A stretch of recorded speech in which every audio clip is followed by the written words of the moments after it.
Hello guys, welcome back to my channel. आज हम करेंगे लेवरेज। ठीक है।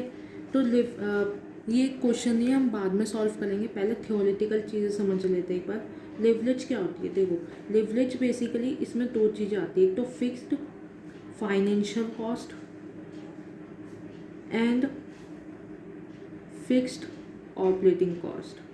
ठीक है। तो लिवरेज मतलब क्या होता है? कोई हम ऐसा एसेट यूज़ कर ले, एक एसेट यूज़ कर ले जिसकी की फिक्स्ड ऑपरेटिंग कॉस्ट है, या कोई सोर्स ऑफ फंड यूज़ कर रहे हैं जिसकी फिक्स्ड फाइनेंशियल कॉस्ट है। फिक्स्ड फाइनेंशियल कॉस्ट जैसे हमारी इंटरेस्ट जो हमारा डेट पे होता है, डिवेंचर्स या डेट लोन वगैरह। ठीक है। दूसरा होता है हमारा प्रेफरेंस डिविडेंड। प्रेफरेंस डिविडेंड भी एक हमारी फिक्स्ड फाइनेंशियल कॉस्ट होती है, क्योंकि इसमें हम कहते हैं ना कि स्पेसिफिक परसेंटेज ऑफ इंटरेस्ट होता है। जैसे 8% इंटरेस्ट देना है तो फिक्स्ड है कि इतना देना है, तो इसलिए ये हम कहते हैं फिक्स्ड फाइनेंशियल कॉस्ट, क्योंकि ये फिक्स्ड है। और अगर कंपनी के पास प्रॉफिट है तब तो पे करना ही करना है, लेकिन अगर लॉस है सो दे कैन लीव दैट। ठीक है। अगर लॉस हो गया कंपनी को तो कंपनी कह सकते कि भाई हम नहीं पे कर सकते, और उनको पे करने की जरूरत नहीं पड़ेगी। ठीक है। इसमें भी कुछ एक्सेप्शंस होते हैं, बट मेन चीज़ आपको ये याद रखनी है कि जो फिक्स्ड फाइनेंशियल कॉस्ट है उसमें इंटरेस्ट आता है और प्रेफरेंस डिविडेंड आता है। ठीक है। और इसमें अगर आपका डिविडेंड डिस्ट्रीब्यूशन टैक्स है वो भी आ जाएगा। ठीक है। जो हम जब कहेंगे प्रेफरेंस डिविडेंड तो इसमें इंक्लूड होगा आपका डिविडेंड डिस्ट्रीब्यूशन टैक्स, क्योंकि अगर आप डिविडेंड दे रहे हो प्रेफरेंस शेयर होल्डर्स को तो आपको ये टैक्स भी पे करना पड़ेगा। ये आपकी लाइबिलिटी है। अगर नहीं पे करोगे तो ऑब्वियसली गवर्नमेंट आपके ऊपर बहुत सारे पेनल्टीज वगैरह लगा देगी, तो कंपनी को पे करना पड़ेगा। तो जब भी हम कहेंगे प्रेफरेंस डिविडेंड उसमें dividend distribution tax already include होगा, या हम इसको कॉर्पोरेट डिविडेंड टैक्स भी कह सकते हैं। डिविडेंड डिस्ट्रीब्यूशन टैक्स कह दो या कॉर्पोरेट डिविडेंड टैक्स, एक ही चीज़ है। ठीक है। वो इंक्लूड होता है प्रेफरेंस डिविडेंड में। फिर आता है हमारा इसमें नेक्स्ट 3 तरह के लिवरेज होते हैं। एक होता है ऑपरेटिंग लिवरेज। ऑपरेटिंग लिवरेज क्या होता है? बेसिकली ये फिक्स्ड ऑपरेटिंग कॉस्ट की वजह से होता है। किसकी वजह से? Fixed operating cost. ठीक है। और ये बेसिकली ये डिग्री ऑफ बिजनेस रिस्क बताता है। क्या बताता है? डिग्री ऑफ बिजनेस रिस्क, मतलब कितना बिजनेस रिस्क है इस एक पर्टिकुलर बिजनेस में, वो होता है। बिजनेस रिस्क क्या होता है? ये रिस्क होता है कि बिजनेस है जो वो फिक्स्ड ऑपरेटिंग कॉस्ट कवर नहीं कर पाएगा। Risk that business is not able to cover fixed operating cost. Fixed operating cost means आपका रेंट हो सकता है, हर साल आपको रेंट देना है। आपने कोई पेटेंट वगैरह या ट्रेडमार्क, कोई इंटेलेक्चुअल प्रॉपर्टी लाइक ले रखी है रेंट पे, तो उसकी लॉयल्टी देनी है आपको हर साल। या ये हो सकता है आपकी डेप्रिसिएशन जो फिक्स्ड है, मतलब आपके लेवल ऑफ आउटपुट से कोई फ़र्क नहीं पड़ेगा। आप चाहे प्रोड्यूस मत करो चाहे प्रोड्यूस करो, उसका भी फ़र्क नहीं पड़ेगा, आपको ये चीज़ हर हालत में देने पड़ेंगे। वो होता है आपका फिक्स्ड ऑपरेटिंग कॉस्ट। ठीक है। और इसको मेजर कैसे करते हैं? Percentage change in EBIT divided by percentage change in sales revenue. ठीक है। या हम इसको ऐसे भी कह सकते हैं contribution divided by EBIT। Right. तो कंट्रीब्यूशन डिवाइडेड बाय EBIT दो मेथड होते हैं। कंट्रीब्यूशन कैसे निकलेगा? अब यहाँ पे अगर हमें निकालना है sales revenue minus valuable cost. ठीक है। अगर सेल्स रेवेन्यू में से वैल्यूएबल कॉस्ट माइनस कर देंगे तो हमें कंट्रीब्यूशन मिल जाएगा। ये आपके दो फॉर्मूले हैं। ठीक है। इन दोनों में से आप कोई भी यूज़ कर सकते हो। ऑब्वियसली डाटा के ऊपर डिपेंड करेगा कि कौन सा फॉर्मूला यूज़ करना है। अगर परसेंटेज चेंज दे रखा है क्वेश्चन में, सो अगर हमें ऐसे दे रखा है अगर ये परसेंटेज चेंज दे रखा है कि 10% से चेंज हुई EBIT, तो 20% से हमारा सेल्स रेवेन्यू चेंज और 20% से हमारा सेल्स रेवेन्यू चेंज हो रहा है, तो हम ये वाला फॉर्मूला यूज़ करेंगे। अगर हमें सिंपली दे रखा है कि हमारी जो सेल्स है लेट्स से वो 100 है, ठीक है, वेरिएबल कॉस्ट है हमारी लेट्स से 50 है, तो हमारा कॉन्ट्रीब्यूशन यहाँ से निकल गया 50 रुपीज़, 100 माइनस 50। हमें दे रखा है फिर फिक्स्ड कॉस्ट है लेट्स से हमारी 20 रुपीज़, दैट मीन्स हमारी EBIT आ गई 30 रुपीज़, राइट। सो अब हम ये वाला फॉर्मूला यूज़ करेंगे, सीधा लिखेंगे कॉन्ट्रीब्यूशन हो गया 50, EBIT हो गई हमारी 30, डिवाइड करेंगे and we get the answer, right. Next होता है हमारा financial leverage. Financial leverage simply क्या होता है हमारा, अगर जो भी हम फिक्स्ड फाइनेंशियल कॉस्ट इनकर कर रहे हैं, फिक्स्ड फाइनेंशियल कॉस्ट, जैसे मैंने बताया था ना, डेट पे इंटरेस्ट दे रहे हैं या फिर हमारा प्रेफरेंस डिविडेंड है, वो सब, ठीक है, वो सब आएगा फिक्स्ड फाइनेंशियल कॉस्ट। एंड ये कैसे निकलेगा हमारा, ये निकलेगा simply EBIT divided bye EBT, that means जब हमारे पास यहाँ पे आप देखो हमारे पास EBIT आ गया था, फिर हमने इंटरेस्ट इसमें से माइनस किया, लेट्स से इंटरेस्ट था हमारा 10 रुपीज़, सो 20, सो यहाँ पे हम कैसे करेंगे, EBIT था हमारा 30 डिवाइडेड बाय 20, इंटरेस्ट माइनस करने से पहले के बाद, तो अर्निंग्स बिफोर टैक्स, और ये earnings before interest and tax, ठीक है। अब इसमें जो सेकंड चीज़ होती है, हम percentage change in EPS divided by percentage change in EBIT इस टाइप से भी निकाल सकते हैं। अगर हमें दे दिया कि जो EBIT है वो 20% चेंज हो रही है और उसका इम्पेक्ट उसकी वजह से EPS से जो 5% चेंज हो रहा है, अगर इस टाइप का डाटा दे रखा है तो हम ये वाला फॉर्मूला यूज़ करेंगे। सो डाटा के अकॉर्डिंगली डिटरमाइन करेंगे कि किस टाइप कौन सा फॉर्मूला हम यूज़ करेंगे, राइट। फिर हमारा आगे आता है इसमें अच्छा, फाइनेंशियल लिवरेज किसका मेजर है, ये मेजर करता है डिग्री ऑफ फाइनेंशियल रिस्क। किसकी डिग्री मेजर कर रहा है, फाइनेंशियल रिस्क। ये किसकी मेजर कर रहा था, बिजनेस रिस्क की। ये देखो हमने लिखा है यहाँ पे बिजनेस रिस्क, या इसको हम कह सकते हैं ऑपरेटिंग रिस्क, कोई भी वर्ड बोल लो, ऑपरेटिंग रिस्क बोल लो, बिजनेस रिस्क बोल लो, एक चीज़ है। और ये फाइनेंशियल रिस्क, फाइनेंशियल रिस्क क्या होता है, ये एक रिस्क है, it is a risk that business might not be able to cover its fixed financial cost। That means ये एक रिस्क है कि जो बिजनेस है वो फिक्स्ड फाइनेंशियल कॉस्ट अपनी कवर ना कर पाए, अपने फिक्स्ड फाइनेंशियल कॉस्ट कवर ना कर पाए, ये रिस्क होता है हमारा फाइनेंशियल रिस्क। एंड इसमें और एक जो होता है हमारा कंबाइंड लिवरेज, क्या होता है कंबाइंड लिवरेज। कंबाइंड लिवरेज क्या होता है, financial leverage into operating leverage, ठीक है, financial leverage into operating leverage. ये मेजर करता है degree of total risk, degree of total risk, that means operating risk plus financial risk, ठीक है। इसका अगर हमें फॉर्मूला निकालना है तो इसका फॉर्मूला क्या होगा हमारा, percentage change in EPS divided by percentage change in sales revenue. ये आप मल्टीप्लाई करके देख लो, इसको मल्टीप्लाई करना हमें इससे।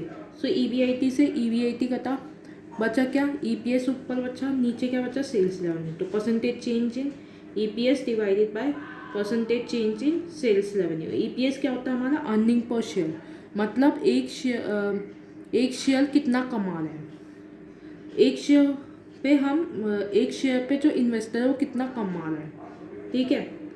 फिर आता है हमारा दूसरा फॉर्मूला अगर हम ये वाले फॉर्मूले के हिसाब से देखें, ये वाला और ये वाला, सो यहाँ पे EBIT और EBIT कट हो जाएगा, that means contribution upon EBT। सो अगर हम इसके अकॉर्डिंगली देखें तो हमारा था इसमें कॉन्ट्रीब्यूशन था 50 रुपीज़, EBT था 20 रुपीज़, दैट मीन्स हमारे पास इसका रेशियो आ जाएगा 2.5। सो इस टाइप से होता है ये क्वेश्चन। एंड इसमें एक और चीज़ जो आपको पता होनी चाहिए, फाइनेंशियल लिवरेज को हम कहते हैं डबल एज स्वॉर्ड। क्या कहते हैं? Double edge sword. ऐसे क्यों कहा जाता है? ऐसे इसलिए कहा जाता है, अगर कॉस्ट ऑफ डेट, ठीक है, ये कॉस्ट ऑफ डेट है, मतलब कि जो हमने पिछली वीडियो में देखी थी ना, कॉस्ट ऑफ डेट निकालने का formula. So cost of debt अगर बड़ा है किससे? रिटर्न से। रिटर्न मीन्स जो भी फर्म है, जो भी फर्म कमा रहा है, ठीक है, उसका एक रिटर्न होगा, rate of return on investment.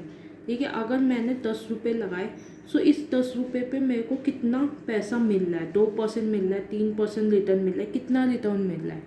ठीक है, अगर मैंने कहा हर साल मैं 2 रुपये कमा रही हूँ और मैंने एवरेज इन्वेस्टमेंट की 10 रुपये की, ठीक है, हर साल 2 रुपये कमा रहे हैं और एवरेज इन्वेस्टमेंट की 10 रुपये की, दैट मीन्स मेरा 20% रिटर्न हो गया। सो ये होता है हमारा rate of return on investment. So अगर रिटर्न ऑन इन्वेस्टमेंट छोटा है और कॉस्ट ऑफ डेट बड़ा है, तो हमारा जो EPS है उस पर क्या होगा? अनफेवरेबल इम्पैक्ट होगा। आप खुद सोच के देखो, अगर मेरे पास अगर मैं कमा कम ली हूँ और दे ज़्यादा दी हूँ, ठीक है, कॉस्ट ऑफ डेट क्या है? Cost of debt basically payment है, जो पेमेंट हम कर रहे हैं। रिटर्न ऑन इन्वेस्टमेंट जो भी हम कमा रहे हैं। तो अगर हम कमा कम रहे हैं और पेमेंट ज़्यादा कर रहे हैं, तो क्या होगा? जो भी एक शेयर पे जो भी पैसे मिलेंगे वो कम होंगे, अनफेवरेबल इम्पैक्ट हो जाएगा। मतलब हमारा जो अर्निंग पर शेयर है, एक शेयर पे जो पैसा कमा रहा है वो नीचे जाएगा, अर्निंग पर शेयर। अगर यहीं पे कॉस्ट ऑफ डेट छोटा है रिटर्न ऑन इन्वेस्टमेंट पे, या रिटर्न भी कह सकते हैं सिंपली, इससे छोटा है, तो हमारा जो अर्निंग पर शेयर है ये इंक्रीज होगा। दैट मीन्स जो फाइनेंशियल लिवरेज है उसका इम्पैक्ट क्या होगा? फेवरेबल होगा। तो अगर अर्निंग कॉस्ट ऑफ डेट बड़ा है रिटर्न से, सो हमारा EPS कम होगा, जिसकी वजह से हम कहेंगे कि अनफेवरेबल इम्पैक्ट हो रहा है फाइनेंशियल लिवरेज का EPS पे। अगर कॉस्ट ऑफ डेट छोटा है और रिटर्न बड़ा है, तो हम कहेंगे हमारा EPS इंक्रीज हो रहा है और फेवरेबल इम्पैक्ट है हमारा फाइनेंशियल लिवरेज का EPS पे, राइट। सो अब हम अपना क्वेश्चन पे आते हैं। तो हमारा क्वेश्चन कह रहा है कि शेयर कैपिटल कितने है? 10 लाख रुपीज़ है, ठीक है, टोटल, और 10 रुपये का एक शेयर है। दैट मीन्स हमारे पास कितने शेयर हुए? 1 lakh. 10 lakh divided by 10 rupees, that means 1 lakh हुए नंबर ऑफ इक्विटी शेयर, ठीक है। ये हमें दे रखा था शेयर कैपिटल कि कितना टोटल हमारे पास शेयर्स कैपिटल है, ठीक है।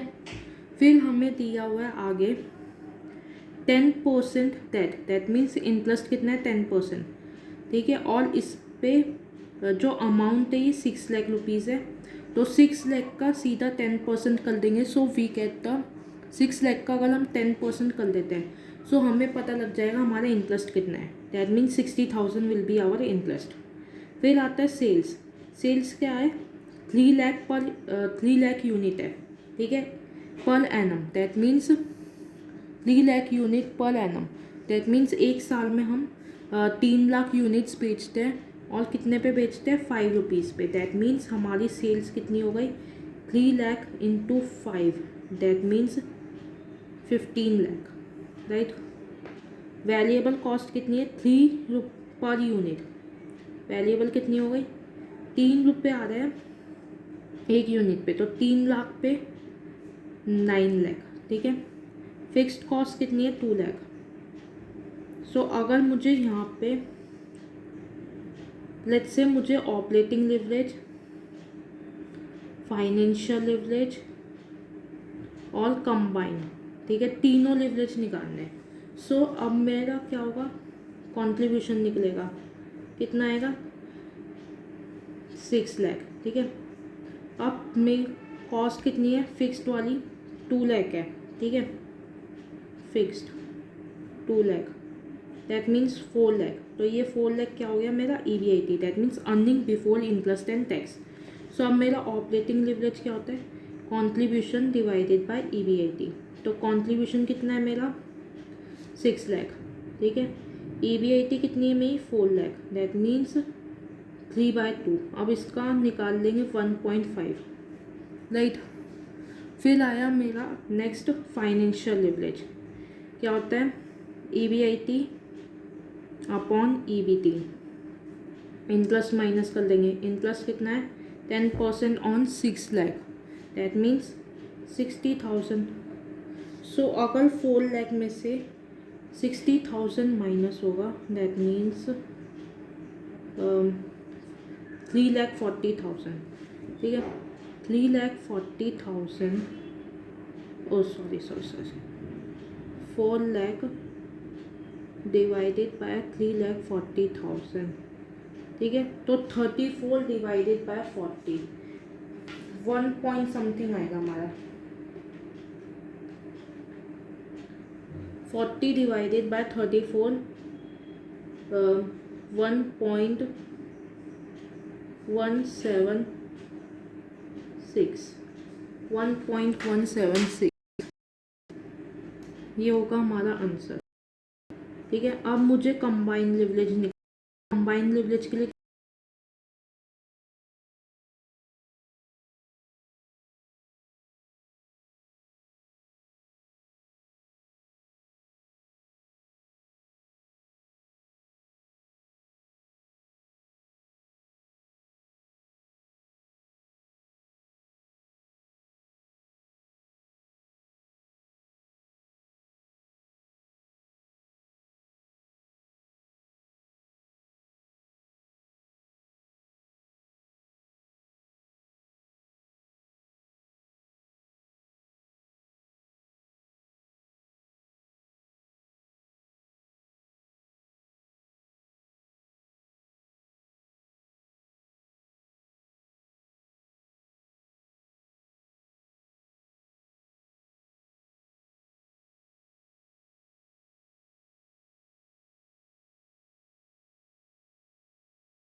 कॉस्ट, लेकिन अब ये कितनी आ रही है 10,204 रुपीज़ आ रही है, राइट। सो हमारी आप देख रहे हो ये बढ़ गया है।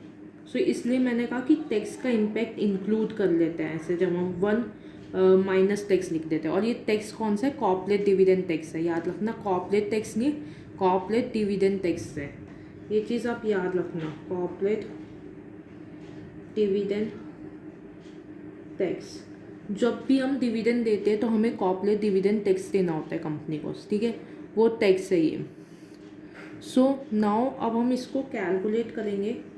अगर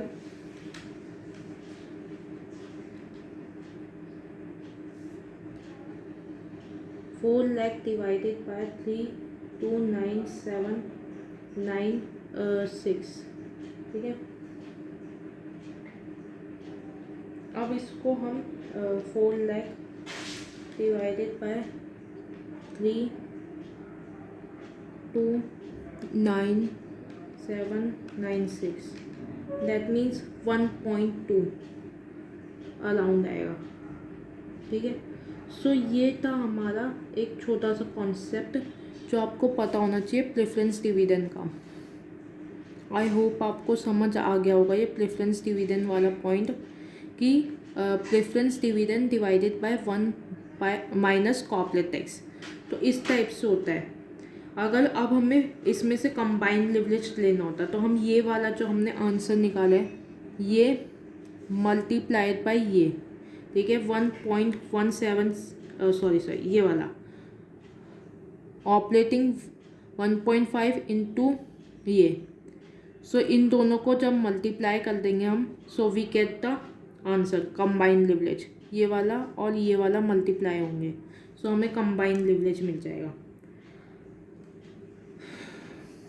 आई होप कि आपको समझ आ गया होगा। इसके अलावा इसमें दे रखा है एक और चीज़ जो दे रखी है, and we should cover that.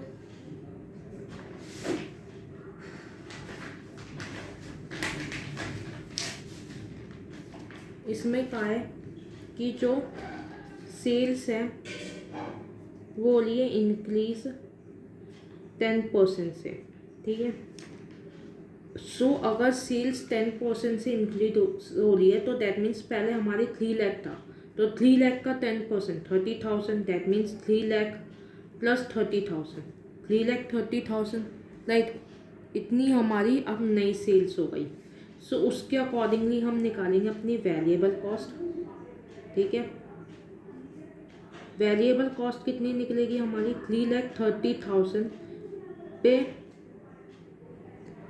3,30,000 पे हम क्या करेंगे, इनटू कर देंगे हमारी, ये देखो वेरिएबल कॉस्ट थी 3 रुपीज़ पर यूनिट, राइट। एक सेकेंड, अब आपको दिखेगा, ठीक है। सो इनटू 3 कर दिया, और जो मेरी सेल्स थी वो कितनी थी 5 रुपीज़ पर यूनिट, इंटू 5 कर देंगे, ठीक है। और इससे मेरे को कंट्रीब्यूशन मिल जाएगा, दैट मीन्स ये होगा मेरा कंट्रीब्यूशन, ठीक है, 6,60,000। कुछ नहीं किया मैंने, इसको माइनस कर दिया है बस, ठीक है। अगर आप इसको कैलकुलेट करोगे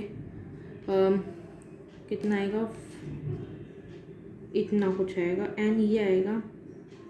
सो जब आप माइनस करोगे आपको आएगा 6,60,000, ठीक है। अब आपके पास है फिक्स्ड कॉस्ट। फिक्स्ड कॉस्ट थी आपकी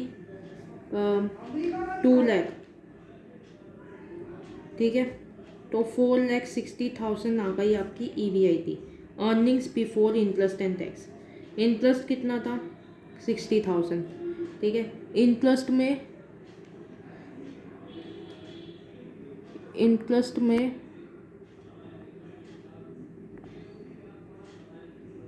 कोई चेंज नहीं आएगा क्योंकि उसका कोई रिलेशन नहीं है सेल्स का। हमें दे रखा है सिंपल कि जो इंटरेस्ट है 10% है 6 लाख का, तो इसका सेल्स से कोई रिलेशन नहीं है। सो इंटरेस्ट तो उतना ही रहेगा चाहे हम कितना भी प्रोड्यूस करें, राइट। इसलिए हम कहते हैं कि फिक्स्ड फाइनेंशियल कॉस्ट है। सो हमारा आया 4 लाख। ये 4 लाख रुपीज़ क्या हमारा EBT, earnings before interest and tax, या हम इसको कह सकते हैं पीबीटी, प्रॉफिट बिफोर टैक्स, ठीक है। अब ऑपरेटिंग लिवरेज निकालेंगे, क्या होता है हमारा contribution upon EBIT, right, contribution upon EBIT, एक सेकेंड, यही होता है ना, हाँ यही होता है, देखो कंट्रीब्यूशन अपॉन ईबीआईटी। सो कंट्रीब्यूशन क्या है हमारा 6,60,000, ईबीआईटी कितना है 4 लाख। सो हम इसको डिवाइड करेंगे 66 डिवाइडेड बाय 40, या 66 डिवाइडेड बाय 4 कर लो, आंसर आ जाएगा आपका, और पॉइंट लगा देना, ठीक है। फाइनेंशियल लिवरेज कितना होगा इस केस में, हमारे पास कोई अभी अगर हम प्रेफरेंस शेयर्स भी इंक्लूड कर लेते हैं, ठीक है, इसमें कॉन्ट्रीब्यूशन सॉरी ईबीआईटी कितना था हमारा, EBIT divided by EBT minus preference dividend 1 minus corporate tax, ठीक है। सो हमारा ईबीआईटी कितना है 4 लाख, ईबीटी कितना था,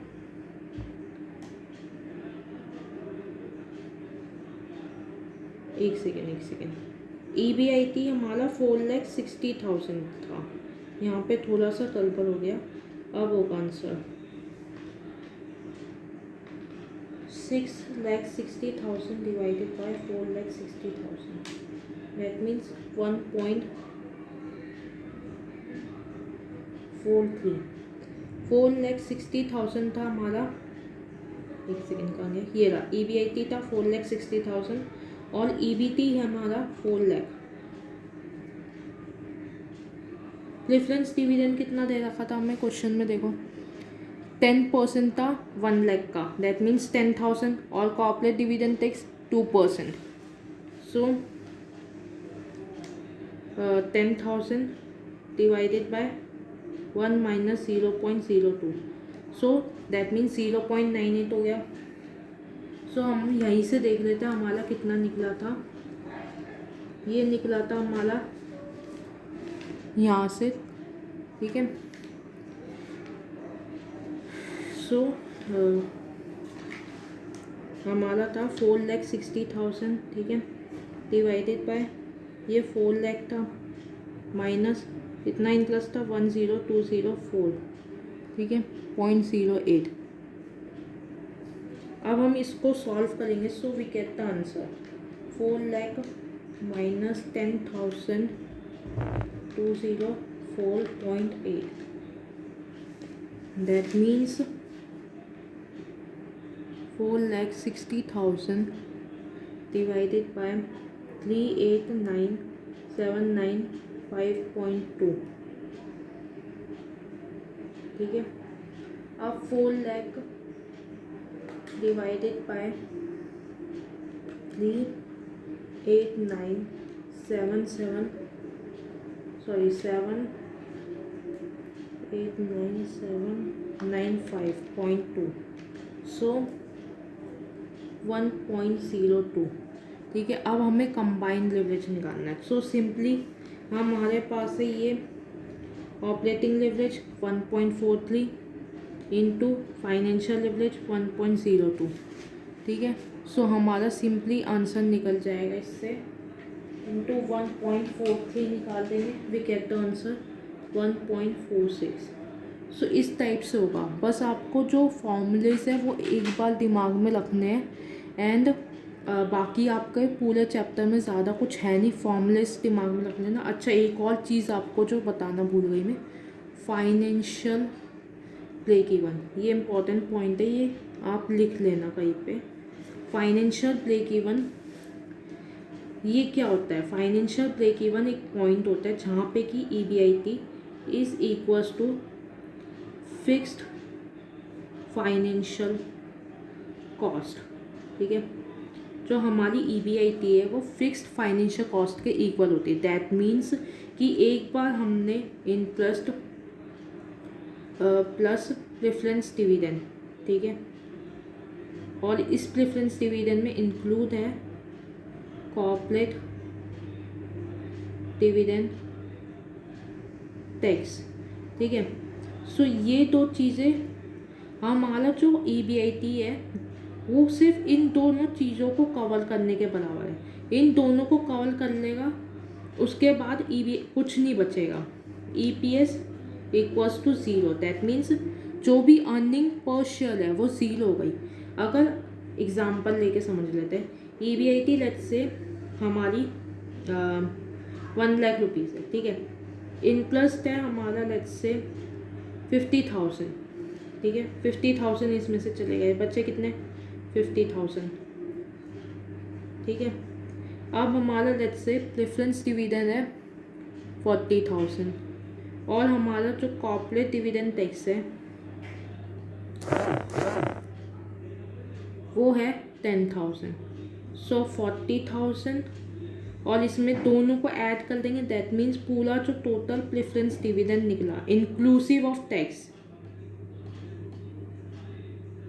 इंक्लूडिंग टैक्स, ठीक है। कौन सा? Corporate dividend tax, corporate dividend tax include करके पूरा 50,000 है।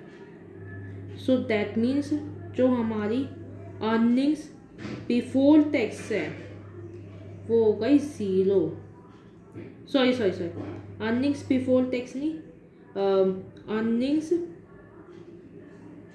अवेलेबल टू शेयर होल्डर्स, जो भी शेयर होल्डर्स को पैसा अवेलेबल है वो ज़ीरो है। और यहाँ पे हमने एज्यूम किया है कि कोई कॉर्पोरेट टैक्स नहीं है, ठीक है।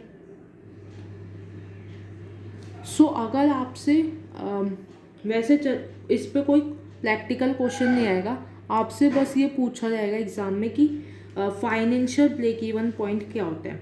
तो या तो आपको ये दे रखा होगा या ये दे रखा होगा, दोनों में से एक दे रखा होगा, और जो भी आंसर दे रखा हो टिक कर देना। या तो हम इसको ऐसे बोल सकते हैं कि अर्निंग पर शेयर ज़ीरो है, या ऐसे बोल सकते हैं कि हमारी जो EBIT है वो फिक्स्ड फाइनेंशियल कॉस्ट के बराबर है।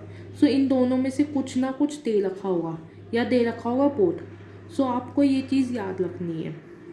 सो इसमें थियोरेटिकल पॉइंट में क्या है, एक तो आपको क्या क्या याद रखना है, फाइनेंशियल लिवरेज, ऑपरेटिंग लिवरेज और कंबाइंड लिवरेज, इनके फॉर्मूलाज याद करने हैं, ठीक है। कौन से फॉर्मूलाज? ये वाला फॉर्मूला, एक ये वाला फॉर्मूला, एक ये वाला फॉर्मूला, ये दोनों फाइनेंशियल लिवरेज के थे, ठीक है। ऑपरेटिंग लिवरेज का एक ये था हमारे पास और एक ये था, ठीक है। और कंबाइंड लिवरेज का हमारे पास है ये वाला। ये एक तो ये चीज़ याद रखनी है, ये बहुत इंपॉर्टेंट है, ये आपसे पूछा जा सकता है, 99% चांसेस है कि ये आ जाए क्वेश्चन में। ये याद करना है, ये याद करना है, ये याद करना है, और ये याद करना है कि ये बिजनेस, ये टोटल इसको मेजर करता है।